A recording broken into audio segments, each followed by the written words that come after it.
Guys, what's going on? Welcome to Cereal at Midnight. My name is Heath. And I'm Bree. And this is our non-spoiler review for Toy Story 4. We knew we were going to do this. We've been planning it. We did our Toy Story ice cream review.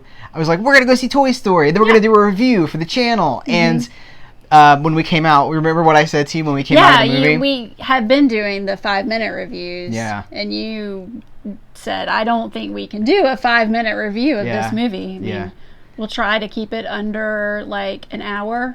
Just kidding. So you guys grab something to eat, grab a snack, Get some hydrate. popcorn. My initial thought on this was just wow. Wow. The movie that I thought this was going to be versus the movie that it is, two completely different things. Because Toy Story is a brand, and we love.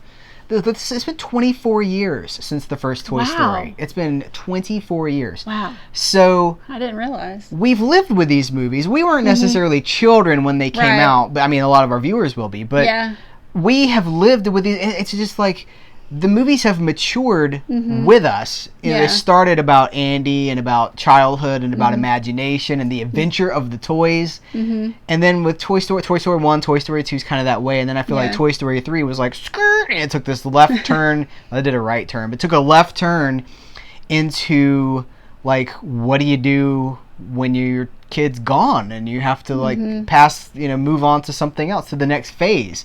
Maturity, letting go. That's the themes of Toy Story 3 in my opinion. Now here's the Toy Story 4. It's not going back to the fun, innocent stuff. It's going forward even deeper into so I think this movie's about existentialism. It's about finding a purpose. It's about your meaning, the meaning of life. Of all things, Toy Story 4 seems to be about the meaning of life and life itself, the beauty of life itself. So unprepared for how deep this movie went. Yeah, it's true. Well, and mostly for adults. Like, kids aren't going to get that out of it, but the adults will. But I don't want to make it sound like it's too heavy, though, because it is very fun. It is fun, but I gotta say, we're watching the movie, we're about halfway through, and I was like, I actually thought to myself, who is this movie for? Is this movie for a kid, or is this movie for me? Because there were children there. They seem very restless. It's not the kind of movie that was just like nonstop antics and shenanigans. This was like character development and growth, like a lot, like almost all the time. Yeah. So is it, like, are we going to have to give this 2 ratings at the end? 1 for, like, is it a kid-friendly movie? I think it is a kid-friendly movie. Okay. Quite honestly, I think some of the kids who were restless were too young to be at a movie. Yeah, it seems that way. And too young to be engaged in that kind of movie. I mean, it's not necessarily like action the whole way through, but I do feel like it is engaging. I think that it works on a level for both kids and for adults. Okay. I do. Okay, good. Yeah. I mean, it certainly worked for me. This movie, I should say up front, I think that the story is fantastic. Yeah, it's phenomenal. I think that the screenplay is super tight. I think that this, I'm not going to say some, most movie sequels, especially animated movie sequels and the movies themselves, are just kind of like, let's just have fun. Secret Life of Pets, as much as we enjoyed it, the morals that we took from that movie, I mean, it had some themes. It was mostly about having fun.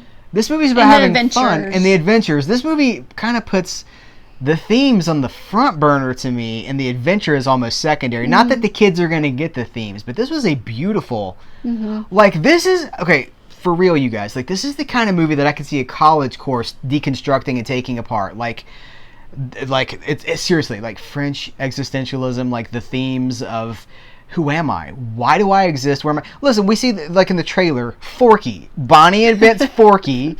And when I saw the trailer, which is one reason why I'm like, should we ever pay attention to trailers? Because I watched the trailer and I was like, that's interesting. I don't know if that movie looks very good. That's often our reaction to a trailer. Is like, I don't know if I want to see that. And then we go see the movie, and usually, I'm glad I saw the movie. Yeah. But I see this could be about Forky, and I was like, what? Like Forky. They're really scraping the bottom of the barrel for this one. The barrel of monkeys. I was like, I don't know if I'm gonna like Forky. Like, this is so weird. And then, like, I love Forky. Forky is amazing. Forky kind of like, well, that's I'll leave that alone. You can't give anything away. Forky is an important character. Yeah. Forky has a lot of meaning. Don't cry. This movie got me 3 times emotionally. It sucker punched me 3. I shouldn't say that. It didn't sucker punch me. It's just beautiful. Yeah. One at the beginning. Well, this is not a spoiler, but there's a scene. There's like a beginning. All the Toy Story movies start with the kids playing with their toys, and it was just Bonnie playing with her toys, and I was just like, oh, that's so beautiful. Yeah. And like, I looked over and he was wiping his eyes with the napkin. I was like, "Are you crying already? The movie just started." And I was like, "It's so beautiful." It's sweet. Because it reminds me of when our daughter was that age playing with toys, and now that doesn't happen anymore. And that's not to say that that what we're living through right now is as special as well. But you just miss.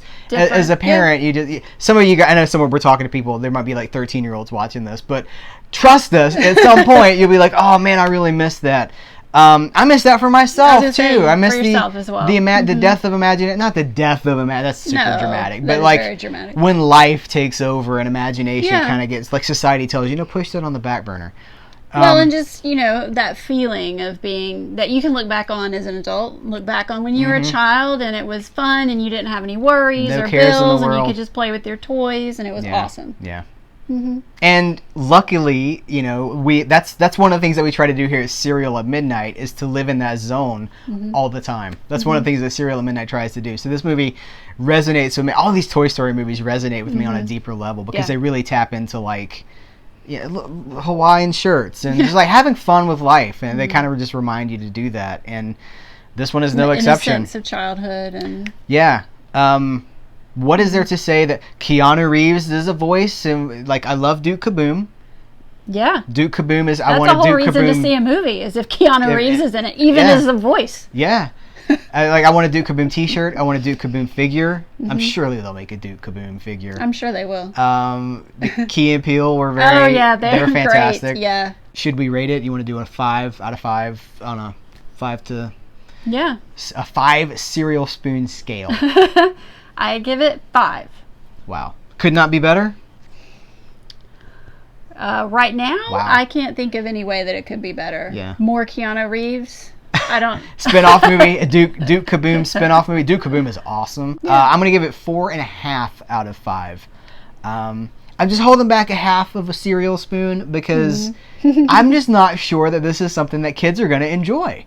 So that's the only reason I bring that up is like it seemed a little bit mature for maybe some of these kids movies, but I don't know. You guys tell us what you think. Go see the movie because this movie's going to make all of the money. Oh yeah, all of the monies. And let us know what you guys think about it. And if you take your kid, let us know how it goes. Yeah. Did your kids stay engaged? Were they locked in with Woody and the gang? What else we wanted to talk about in this movie is that there's not necessarily, without spoiling things, there's not necessarily black and white characters. It's kind of like everybody has understandable motivations. Kind of like X-Men, how like Magneto can be a bad guy, but you kind of understand where Magneto's coming from, and you kind of agree with him a little bit. He's kind of right. It's just maybe his methods are not so great. Yeah. A lot of that in this movie too. So it really explores that gray area. Yeah. If you're watching this close to the opening weekend, there's like a bunch of post-credit. There's 4, I think, mid-credit sequences, and then there is a little bit at the end after the credits. So it's, in my opinion, it was worth sticking around for. I guess that's it. I think we really covered it. What do you think? We did it. We love this. 4.5 for me, 5 out of 5 for you. That's a perfect score from Bree Midnight. That's something right there. Yeah. So guys, thanks for hanging out with us, talking about some Toy Story 4. Let us know what you guys think about it. We'll talk about it in the comments below. We appreciate you very much. So until next time, take care, and we will catch you later.